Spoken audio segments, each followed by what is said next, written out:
Welcome back to जी सरकार। कुछ पूछना चाह रहे थे आप?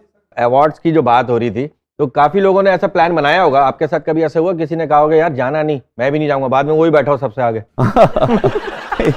मेरे साथ वैसे तो इतनी नहीं है रहती गुफ्तगू, बाकी मेरी जितनी कम्युनिटी है, नुमान से मेरा प्यार है। नहीं सर, जैसे बहुत से लोग कहते हैं ना यार मैं पाकिस्तानी हूं, मैं पाकिस्तान में ही काम करूंगा, यहीं मर जाऊंगा, लेकिन वहां से जब ऑफर होती है ना वो नजर भी आ रहे होते हैं। ब्रीफकेस तैयार होते हैं उनके। हाँ, पासपोर्ट तैयार होता है। बड़ी दफा हुआ है और बल्कि होता रहता है। और मुझे इंडिया को ना करने के बाद पाकिस्तान में जिन मुश्किलात का सामना करना पड़ा, वो हैरान कौन था। सर कोई मिसाल गजनी आपने मना की, गजनी जी, लेकिन वो बात बड़ी मजे की है जब आपने गजनी को जो इनकार किया क्यों मना था, किया वो बात प्लीज मजे बताएं ना, की क्यों है। मना किया? ये पूरी कौम पूछ रही है ये सवाल। पहले तालियां बजाएंगे हम आप कि आपने मना किया है। इसके बाद बताइए। इसके बाद बताइए। देखिए वो सिंपल सी बात थी। वो एक ऐसा कैरेक्टर था जो कोई भी कर सकता था, हुजूरीन से मैं हूँ। तो उनको मैंने सिर्फ यही सवाल किया था कि आप पाकिस्तानी एक बंदे को क्यों लेना चाह रहे हैं। तो उन्होंने कहा नहीं जी पता नहीं चलेगा आप पाकिस्तानी। मैंने कहा वो कैसे नहीं पता चलेगा। दूसरा विलन का कैरेक्टर है, और विलन भी बहुत बुरा वाला जो बच्चों के पार्ट्स बेचता है और फलां करता है और बुरे ड्रग्स और एनीथिंग। तो खैर मैं 3-4 दिन आमिर को मैं समझाता रहा बड़ी मुश्किलों से कि मैंने कहा यार अब मैं कहाँ क्या करूँ। तो फिर मैंने उसको पंजाबी में एक बात की। मैंने कहा बस आप ये समझ लें कि आप इंडिया के पहलवान हैं, मैं पाकिस्तान का पहलवान हूँ, मैं पैसे लेके कुश्ती नहीं हारूंगा, पूरा कुश्ती नहीं करूंगा, एंड में मुझे मारना है। वो लोगों ने मानना नहीं। मैं लोगों के दिलों में रहता हूँ, अपने मुल्क में रहता हूँ, प्यार करते हैं लोग, इज्जत देते हैं। तो वाइंड अप में तो आपने मेरा वही हाल करना है जो हर विलन का होता कितना है। अमल दखल होता है एक्टिंग, जो हमें सिखाया गया और बताया गया है कि जात की नफी का नाम है। जब आप कोई किरदार कर रहे होते हैं वो आप नहीं होते, बिल्कुल सही, वो तो किरदार होता है। डोंट यू थिंक सो कि जो आपने स्टेटमेंट अभी दी है वो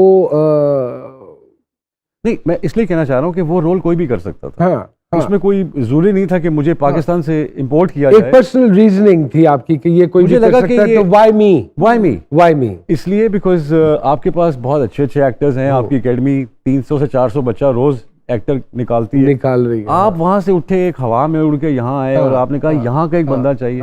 वैसे मैंने उनको पर्सनली आमिर को मैंने ये कहा कि आपको अगर चाहिए कोई पाकिस्तानी एक्टर तो हमारे बहुत अच्छे एक्टर हैं जो फ्रेम में खड़े होंगे तो आपको लगेगा गजनी है। उसने कहा जी वो कौन? मैं कहा नैयर एजाज। आप उनको सो मेरे ख्याल में वो परफेक्ट बैठते थे उस रोल में। क्या बात। तो उनको फर्क भी नहीं पड़ना था। तो मुझे लगा कि इधर से वो आना, शायद आमिर साहब ये सोच रहे हो कि हीरो का विलन का खूबसूरत होना जरूरी है, तो इसलिए बेशक बेशक मैं एक हद तक इनकी बात से बिल्कुल इत्तेफाक बिल्कुल सही करता सर, हूं वो कि क्लियरफाई हो गया। अगर आपने कुछ आप चाहते हैं कि मैं काम करूं तो उस लेवल का भी तो होगा। उस लेवल का भी कि तो। जब मैं आपके सामने खड़ा हूं तो पता चले कि दो जान दो सर खड़े आप किस लेवल का चाह रहे थे? मतलब वहाँ कुछ आपके जहन में था कि मैं नहीं, मैं तो किसी चाह ही नहीं हीरोइन रहा कोई था। जहन में हो कि वो नहीं है? देखिए मेरे वालिद ने सारी ज़िंदगी फिल्में बनाई, ये अमन कश्मीर के ऊपर बनाई। तो मैं बिल्कुल फनकार हूँ मैं, लेकिन मैं अपने वालिद का बेटा पहले हूँ।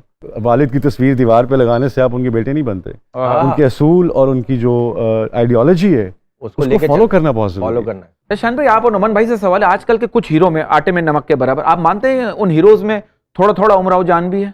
थोड़ा नहीं, अच्छा खासा है, अच्छा खासा है, क्योंकि दोनों दबंग पर्सनालिटी। तो आप मानते हैं कि थोड़ा थोड़ा हीरोज आ रहे हैं वो 0 साइज के आ रहे हैं आज। हाँ, सबकी जैसी दाढ़ी है। अब ये वाली छाती चौड़ी और ये जरा डोले शोले खत्म हो गए बिल्कुल। लेकिन वो मुझे लगता है कि ये भी जब चेहरे से ज्यादा जिस्म पे तवज्जो करनी शुरू कर दे तो फिर एक्टिंग नहीं है। अच्छा, एक रीजनिंग तो हो गई कि हुकूमत ने कभी हमारी इंडस्ट्री में इंटरेस्ट नहीं लिया। दूसरा मेरा मानना ये भी है कि हम खुद भी इसके जिम्मेदार हैं। हमने चीज़ों को जैसे अपग्रेड करना चाहिए था वैसे अपग्रेड नहीं किया। जैसे जिन 5 बड़े लोगों ने ये 5 बड़े स्टूडियोज बनाए हैं, आगे से उनकी औलादें, मेरा मानना ये है कि संभाल नहीं सकी, ठीक, और उन्होंने बर्बाद कर दिया सब कुछ। अगर वो इंटरेस्ट लेते और उसको अपग्रेड करते रहते, लैब्स और बाकी सारी चीज़ें, तो शायद हम सस्टेन कर जाते। थोड़ा सा इससे डिसएग्री करूंगा, बिकॉज देखें जब से डिजिटल रेवोल्यूशन शुरू हुई तो ये सिनेमा की जो स्पेस है, इट डजंट, ये जो स्टूडियो की स्पेस है, इट्स नॉट रिक्वायर्ड एनीमोर। लेकिन still the sets were supposed to be placed somewhere. Set भी इतने वो नहीं थे कि कोई बेनहर बन रही है या कोई उस पे। तो मेरे ख्याल में आपके जो पंजाब के जो चैनल ओनर्स हैं ये अभी तक इस दौर में बहुत पीछे हैं, जो एंटरटेनमेंट को नहीं लेके आए, फिल्म्स को अपने साथ नहीं लेके आए। काफी चैनल्स हैं जो पंजाब बेस्ड हैं, लेकिन उनकी एंटरटेनमेंट चैनल है ही नहीं। तो मुझे लगता है कि बिजनेस कम्युनिटी का रुझान इस तरफ लाने के लिए गवर्नमेंट की पॉलिसी होना जरूरी है कि वो बिजनेसमैन को अभी भी तो इन्होंने स्कीमें बनाई है ना कि टैक्स में आप इतने पैसे दे दें और आप बिल्कुल। क्लियर कर दें। अगर ये कहते हैं कि अगर आप 10 फिल्में बना लें या 10 ड्रामे बना लें बिल्कुल ठीक, तो जैसे आपको हिंदुस्तान टैक्स में की हुआ छूट था। मिल जाएगी।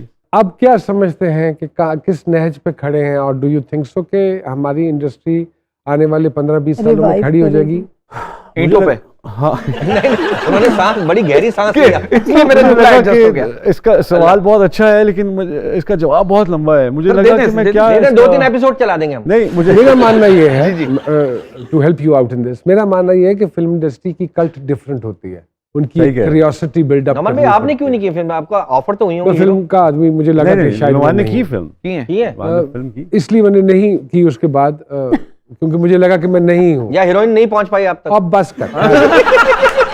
मेरा मानना यह है कि फिल्म की एक कल्ट डिफरेंट होती है, एक लोग डिफरेंट होते हैं, उनका कोई ताल्लुक नहीं होता छोटी स्क्रीन के साथ, टेलीविजन के साथ, वो फिल्म के लोग होते हैं।